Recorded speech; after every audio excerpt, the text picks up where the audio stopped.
बिस्मिल्लाहिर्रहमानिर्रहीम अस्सलाम वालेकुम।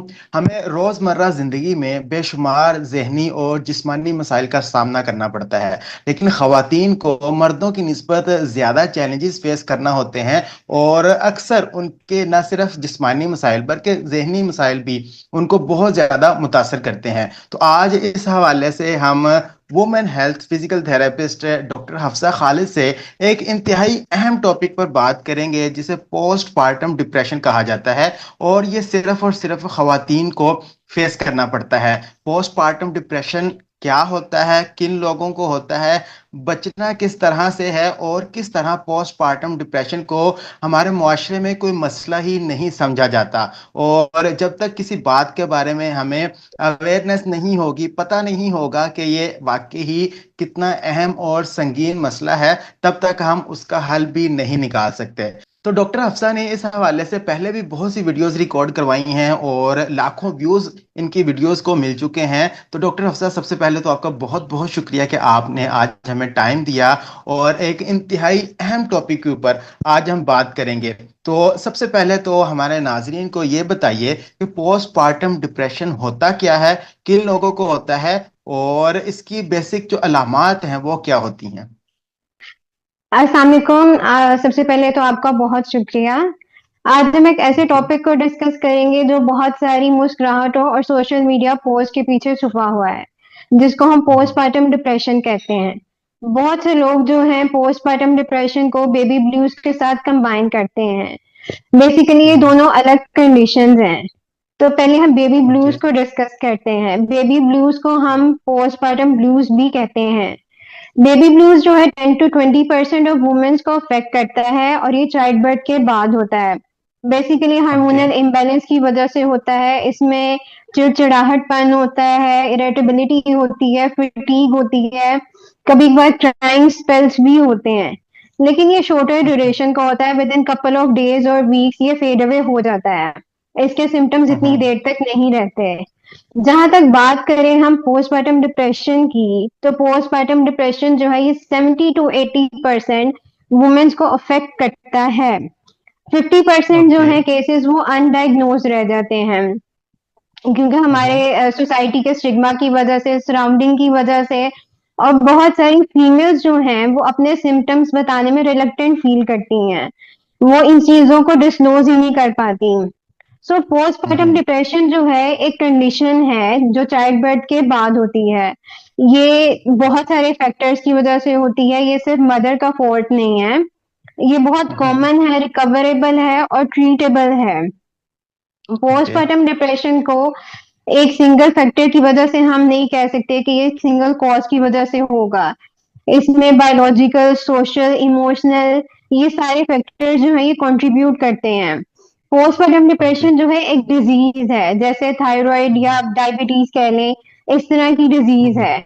तो आज हम ओके। इसके कॉजेज, इसके सिम्टम्स और कौन सी स्ट्रेटजीज होंगी या थेरेपीज होंगी या मेडिकेशंस होंगी जिनसे हम इसको कोप अप कर सकें। तो सबसे जी जी। पहले हम आते हैं कि पोस्टपार्टम डिप्रेशन होता क्यों है और इसका बेबी ब्लूज के साथ क्या की डिफरेंस है। की डिफरेंस है कि बेबी ब्लूज जो है, एक तो ये शॉर्टर ड्यूरेशन के होते हैं और ये माइल्ड सिम्टम्स होते हैं। मतलब जैसे मैं पहले ओके। जिक्र कर चुकी कि विद इन डेज और वीक से कवर अप हो जाते हैं। लेकिन जो ओके। पोस्टपार्टम डिप्रेशन है ऑन द अदर हैंड ये लॉन्गर ड्यूरेशन का होता है, ये स्वेयर होता है। इसमें मॉडरेट से स्वेयर सिम्टम्स आते हैं। और दूसरी बात ये है कि जैसे पोस्टपार्टम डिप्रेशन जो है इसमें आपको चाइल्ड बर्थ के बाद होता है। इसमें जो सिम्टम्स आते हैं वो ज्यादा स्वेयर होते हैं बेबी ब्लूज के मुकाबले में। इसमें आपको हम्म। थकान ज्यादा होती है, इसमें आपको एग्जॉशन होती है, एक फटीग होती है जो कि रेस्ट करने के बाद भी नहीं जाती। तो ये सारी चीजें जो ओके। हैं ये आपके डेली फंक्शनिंग पे बहुत बुरी तरह से असरअंदाज होती हैं। तो हम्म। अब हम चलते हैं इसके कॉजेस की तरफ कि क्या वजूहात है जिनकी वजह से पोस्टपार्टम डिप्रेशन होता है। इसके हम्म। बहुत सारे कॉजेज हैं, जैसे मैं पहले डिस्कस कर चुकी हूँ कि ये किसी एक सिंगल कॉज की वजह से नहीं होता। सबसे पहले ओके। ये है कि आपके हार्मोनल चेंजेस की वजह से चाइल्ड बर्थ के बाद आपको ये पोस्टपार्टम डिप्रेशन होता है। हार्मोनल हम्म। चेंजेस में सबसे पहले एस्ट्रोजन और प्रोजेस्टेरोन, ये दो हार्मोन्स हैं जो कि बेसिकली हमारे इमोशंस को, हमारे मूड स्विंग्स को, हमारे डिप्रेशन को, इन सारी चीजों को कंट्रोल करते हैं। तो चाइल्ड बर्थ के ओके। बाद, डिलीवरी के बाद इनके जो हार्मोन लेवल है वो ड्रामेटिकली लो हो जाता है, जिसकी वजह से ओके। मूड स्विंग्स ज्यादा हो जाते हैं, जिसकी वजह से आपको ज्यादा स्वेट डिप्रेशन में खवातीन चली जाती हैं। दूसरी जो इसकी कॉज है वो ये है कि फिजिकल रिकवरी बर्थ के बाद, क्योंकि बहुत ओके। सारी खवातीन को ये एक तरह से वो इस चीज में डिप्रेशन में चली जाती हैं कि फर्स्ट बेबी के बाद ऑब्वियसली बॉडी ने, ऑर्गन्स ने अपनी दोबारा से शेप में आना होता है, तो वो इस चीज को स्ट्रेस आउट ले लेती है कि वो किस तरह से अपने आप को शेप में लेके आएंगी। तो ये एक बहुत बड़ा ओके। फैक्टर होता है पोस्टमार्टम डिप्रेशन का। उसके बाद थर्ड ये है कि लैक ऑफ स्लीप, मतलब उनकी ओके। नींद पूरी नहीं होती, वो कंसंट्रेट नहीं कर पाती। फिर लैक ऑफ सपोर्ट आपके पार्टनर की तरफ से, आपके फैमिली या फ्रेंड्स की तरफ से, तो ये एक बहुत बड़ा फैक्टर होता है। उसके बाद आते हैं फाइनेंशियल इश्यूज आ गए, फैमिली प्रेशर आ गया, क्योंकि बहुत सारे फैमिली मतलब बहुत फैमिली प्रेशर्स होते हैं, खवातीन को बहुत कुछ बर्दाश्त करना पड़ता है, बहुत कुछ देखना पड़ता है, तो ये जो है उनको डिप्रेशन की तरफ ले जाते हैं। उसके बाद आता है, इसमें अगर उनको पहले से डिप्रेशन या पैनिक अटैक्स की कोई हिस्ट्री हो, तो वो इस डिप्रेशन को मजीद इंक्रीज कर देती है। Last but okay. Not the least, इसमें कॉम्प्लिकेटेड प्रेगनेंसी के भी इश्यूज आते हैं। मतलब जो खवातीन प्रेगनेंसी में उनको कोई कॉम्प्लिकेशन हो, प्री टर्म लेबर हो, ड्यूरिंग चाइल्ड बर्थ या डिलीवरी उनको कोई इश्यूज हो, डिफिकल्टीज हो, और बेबी जो है वो एनआईसीयू में हो, इस तरह के ओके। इश्यूज जो हैं वो उनको मजीद पोस्टमार्टम डिप्रेशन के रिस्क को इंक्रीज कर देती है।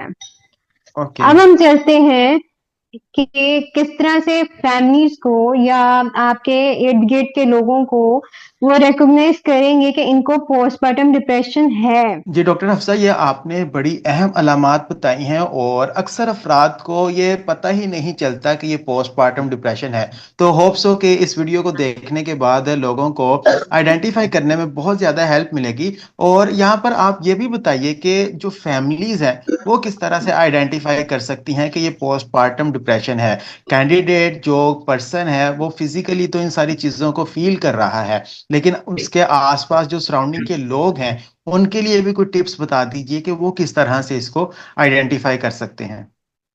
अच्छा, जो फैमिलीज हैं, फ्रेंड्स हैं या आसपास के लोग हैं, और खवातीन खुद भी, वो इस चीज को हम्म। कैसे रिकॉग्नाइज करेंगी कि उनको पोस्टमार्टम डिप्रेशन है। बेसिकली कुछ अलामात होती हैं, उन अलामात को देख के वो चीज फील करती हैं कि उनमें ये चीज आ गई है, या उनके जो ओके। फ्रेंड्स हैं या उनके जो पार्टनर हैं वो इस चीज को देखते हैं कि ये पोस्टमार्टम डिप्रेशन का शिकार हो गई हैं। इसमें हम्म। इमोशनल सिम्टम्स हैं, उनके मेंटल सिम्टम्स हैं, उनके फिजिकल सिम्टम्स हैं, बिहेवियर सोशल सिम्टम्स हैं, और सबसे लास्ट पे स्वेयर सिम्टम्स हैं। जो हम्म। इमोशनल सिम्टम्स हैं, जो इमोशनल सिम्टम्स से वो गुजरी होती हैं, उसमें सबसे पहले आता है कि वो एक नाउमीदी का शिकार हो जाती हैं, एक हम्म। खालीपन सा होता है उनमें, एक होपलेसनेस होती है। उसके बाद ओके। उनको बगैर किसी वजह के रोना आता है, और बहुत ज्यादा हम्म। रोना आता है, और वो देर तक रोती हैं। हम्म। उसके बाद ये है कि वो जज्बाती बहुत ज्यादा जल्दी हो जाती हैं, और वो इस चीज को निबटना चाहती हैं लेकिन वो उस चीज से नहीं निबटती।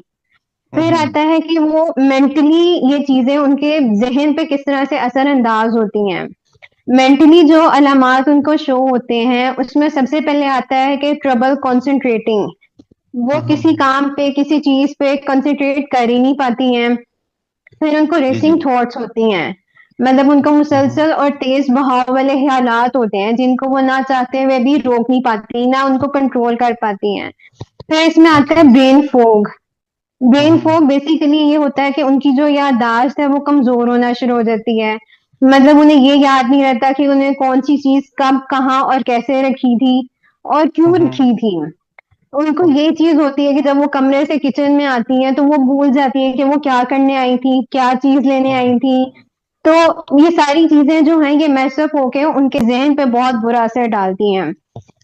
ओके। उसके बाद आता है कि उनके फिजिकल सिम्टम्स क्या हैं, कि मतलब इमोशनली और मेंटली तो ये चीज हो गई, अब फिजिकली सिम्टम्स में कि जिस्मानी तौर पे वो क्या फील करती हैं। जिस्मानी तौर पे उनको बहुत ज़्यादा एग्ज़ॉशन हो जाती है, वो एग्ज़ॉस्टेड रहती हैं। वो आराम भी कर लें, नींद भी सो जाएँ, लेकिन उसके बावजूद भी उनकी जो एग्ज़ॉशन है वो कम नहीं होती।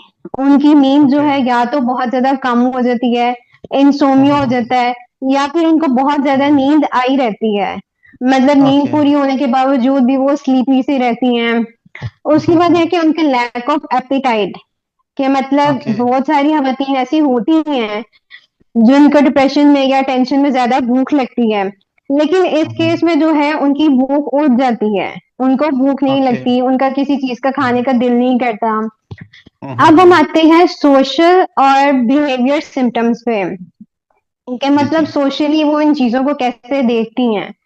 सोचने में आता है कि जब उनको डिप्रेशन का शिकार होती हैं या ये सिम्टम्स आना शुरू होते हैं, तो वो सबसे पहले अपने आप को अपने फ्रेंड्स और फैमिली से विड्रॉ कर लेती हैं।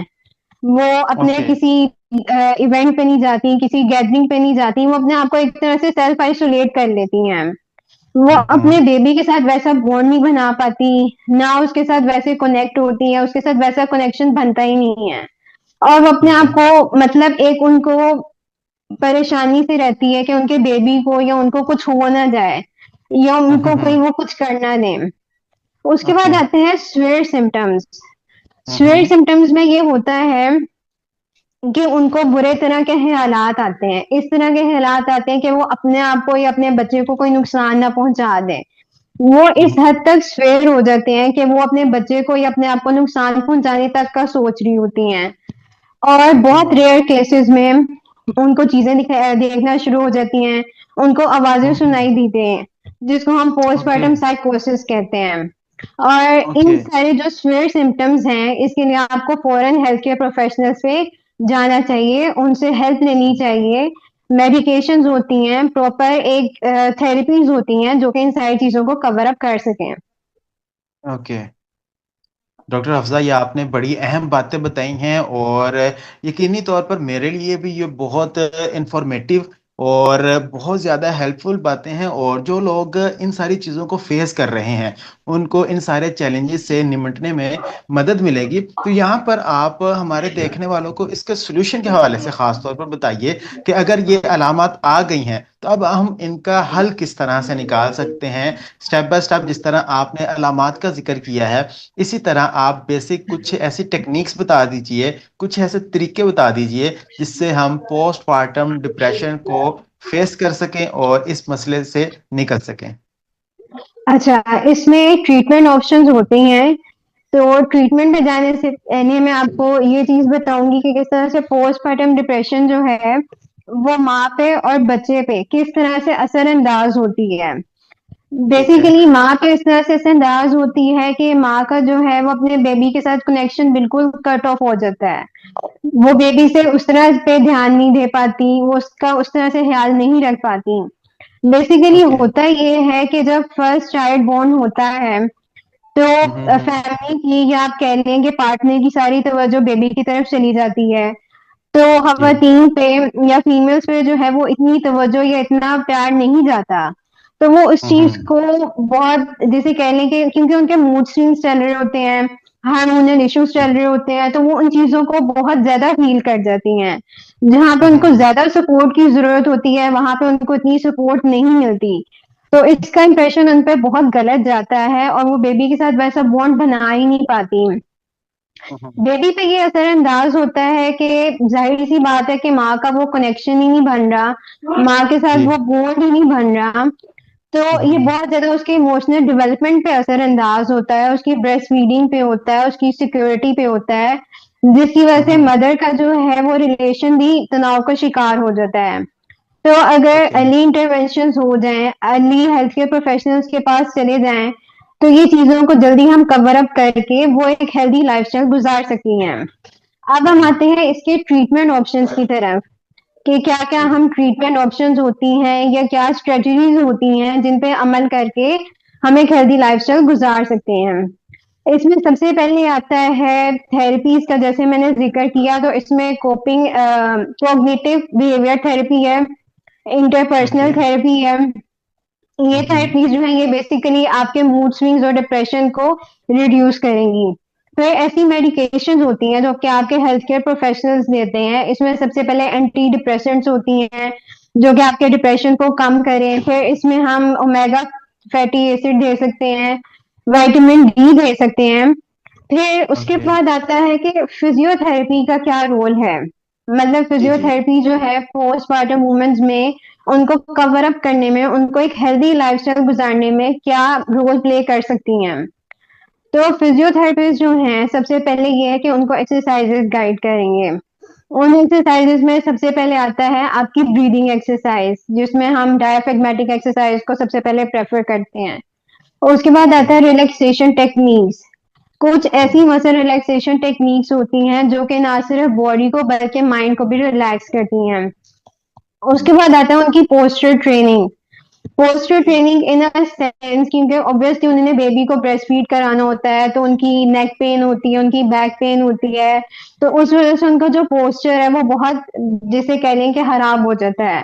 तो पोस्चर ट्रेनिंग आती है। उसके बाद आता है उनकी लाइफस्टाइल एडजस्टमेंट। लाइफस्टाइल एडजस्टमेंट में हम इन चीजों को देखते हैं कि बहुत सारी खवातीन जो है वो बहुत सेडेंट्री लाइफस्टाइल गुजार रही हैं।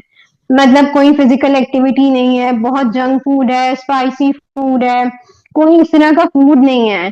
तो ऑब्वियसली अगर वो जंक फूड या इस तरह की चीजें लेंगी तो वो उनकी हेल्थ पे बहुत बुरी तरह से असरअंदाज होगा। और यही जो है ये प्रेगनेंसी में या चाइल्ड बर्थ के बाद कॉम्प्लिकेशंस इन चीजों की वजह से ज्यादा होती हैं। सो ये कि ओके। हम उन चीजों को लेके चले। एक्सरसाइज ये नहीं कि हम बहुत इंटेंस या कार्डियो एक्सरसाइज करवाएंगे। बहुत सारी जी मिसकंसेप्शंस होती हैं ट्रीटमेंट को लेके। मतलब जी। हमारी जी फैमिलीज में कह लें, सराउंडिंग्स में कह लें, मिसकंसेप्शन इन अ सेंस के, क्योंकि बहुत सारे लोग कहते हैं कि आप ब्रेस्ट फीडिंग के दौरान मेडिकेशंस ले रहे हो जो कि आपके हम्म। आपके बेबी के लिए सेफ नहीं है। But hmm. Obviously health care professionals जो हैं वो इस तरह की मेडिकेशंस देते हैं जो कि आपके लिए, आपके बेबी के लिए सेफ होती हैं।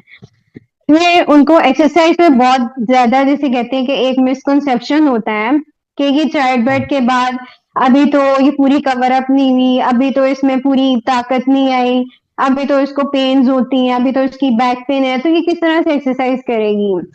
एक्सरसाइज बेसिकली हम लोगों ने इस चीज को एक पहाड़ बना लिया है।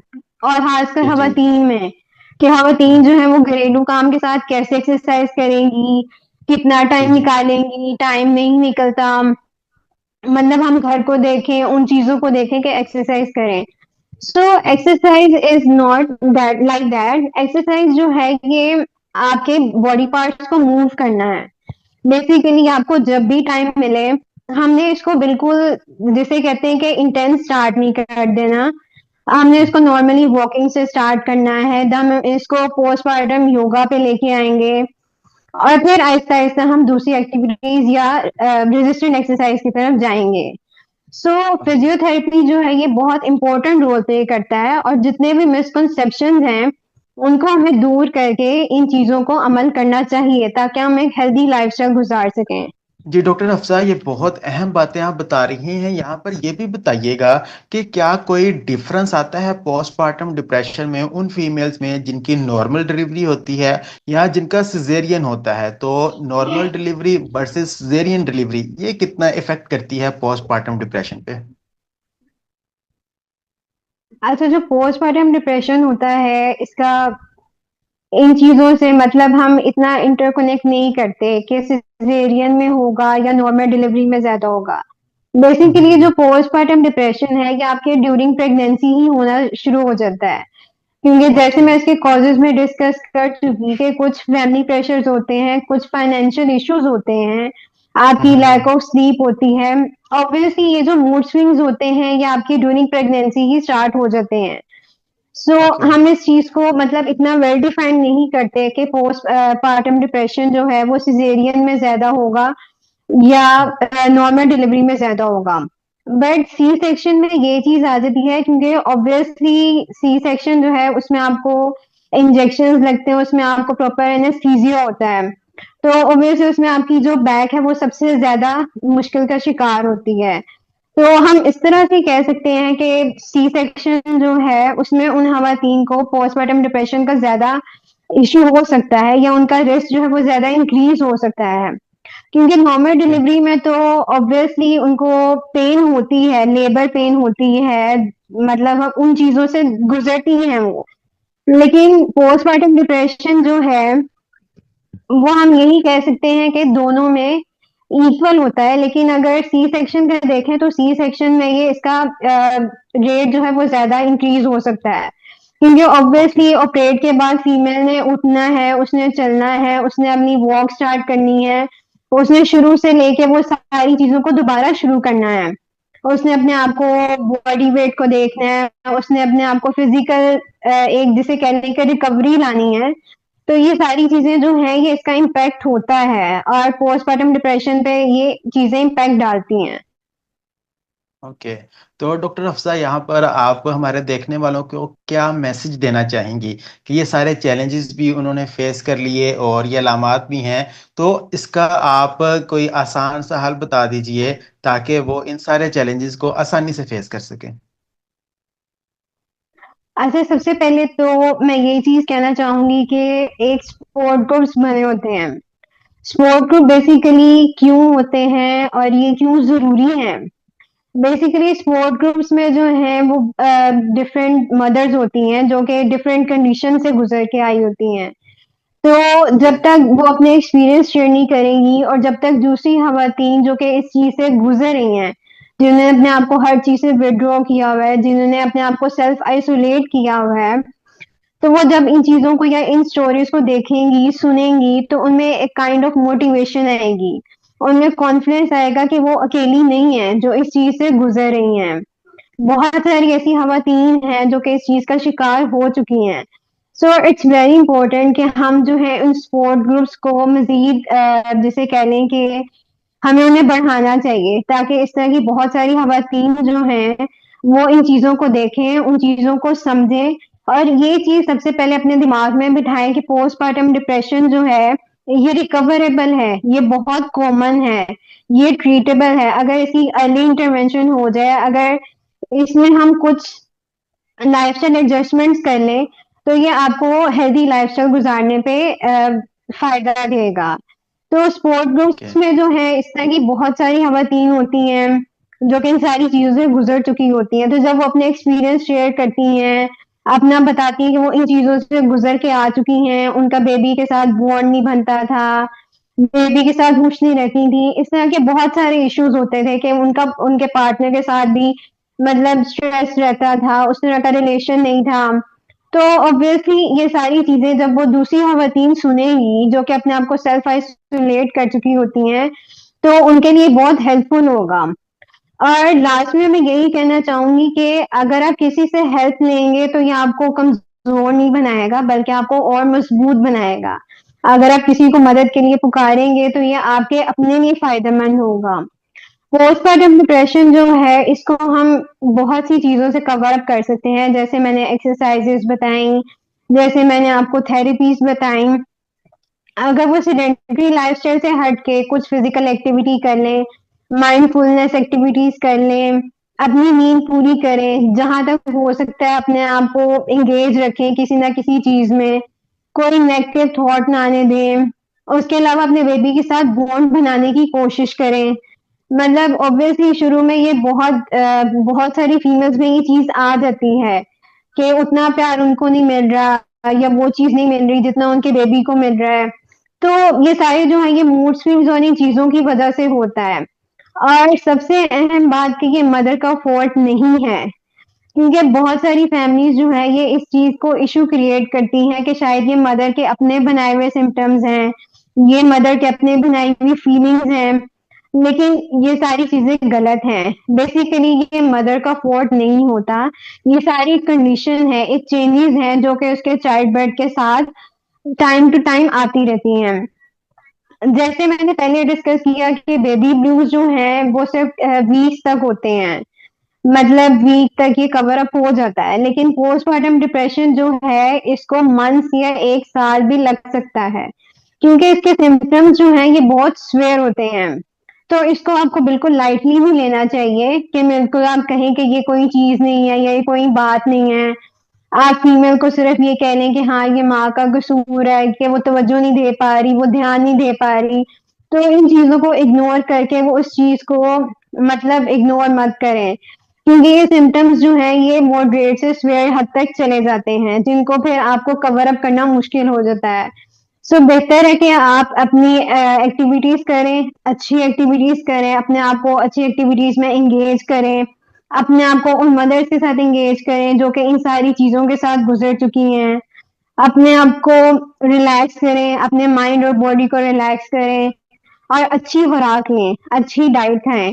सो मैं यही कहूँगी कि पोस्टपार्टम डिप्रेशन जो है ये रिकवरेबल है, इसमें कोई इतनी परेशानी की या मुश्किल बात नहीं है, क्योंकि अगर हम इन चीज़ों को देखें और अर्ली इंटरवेंशंस हो जाएँ, अर्ली मेडिकेशंस हो जाएँ, अर्ली थेरेपीज़ हो जाएँ, तो इन सारी चीज़ों से हम कवर अप कर सकते हैं। डॉक्टर हफ्सा, आपका बहुत-बहुत शुक्रिया और आपने बहुत कीमती बातें बताई हैं और देखने वालों को इस वीडियो से बहुत ज़्यादा फ़ायदा होगा और मैं अपने व्यूअर से यहाँ पर यही कहना चाहूँगा कि अगर आप इन बातों पर अमल कर लेते हैं, तो आप इस मसले से मुकम्मल तौर पर छुटकारा पा सकते हैं। लेकिन फिर भी अगर आपको लगता है कि आप इस चैलेंजेज़ को बहुत ज़्यादा फेस कर रहे हैं, तो फिर आपको अपने हेल्थ केयर प्रोफ़ेशनल से ज़रूर कंसल्ट करना चाहिए। इस हवाले से आप डॉक्टर हफ्सा से भी कंसल्ट कर सकते हैं। आप दिए गए नंबर्स पर राब्ता करके डॉक्टर हफ्सा की ऑनलाइन अपॉइंटमेंट भी ले सकते हैं। तो जिस तरह इतने थोड़े से टाइम में डॉक्टर हफ्सा ने इतनी कीमती बातें बताई हैं, तो अगर आप इनसे वन टू वन सेशन लेंगे, तो इसमें ये आपकी पर्सनैलिटी के अकॉर्डिंग, आपके जो फिज़िकल चैलेंजेज़ हैं उसके अकॉर्डिंग, आपके जो साइकोलॉजिकल चैलेंजेज़ हैं उनके अकॉर्डिंग आपको बेहतरीन हल देंगी, तो उससे भी आपको बहुत ज़्यादा फ़ायदा होगा। डॉक्टर हफ्सा, आपका बहुत-बहुत शुक्रिया और देखने वालों को ये भी मैं कहना चाहूँगा कि ये वीडियो उन लोगों से ज़रूर शेयर कीजिए जिनको इसकी ज़रूरत है।